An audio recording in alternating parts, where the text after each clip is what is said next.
नमस्कार दर्शक बंधु नवीन 2024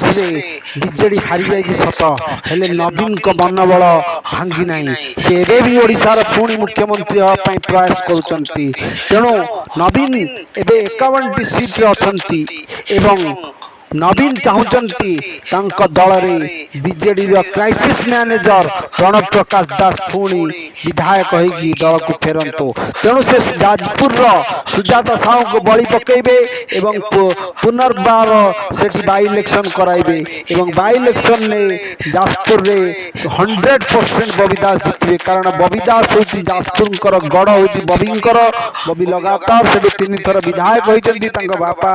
7 थर विधायक होती जाजपुर टाउन कहले बबी दास को बुझाए एवं नवीन चाहते बबी दास आसबे एवं आसला परे दल में हम मानस मंथन किपरि 2024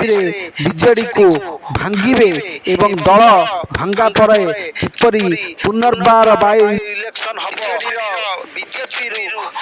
किछि एमएलए को किणा हम किणा है कि फेर नवीन हेबे ओडिशार मुख्यमंत्री किंतु ता पूर्व बबी दास हेबे जाजपुर विधायक।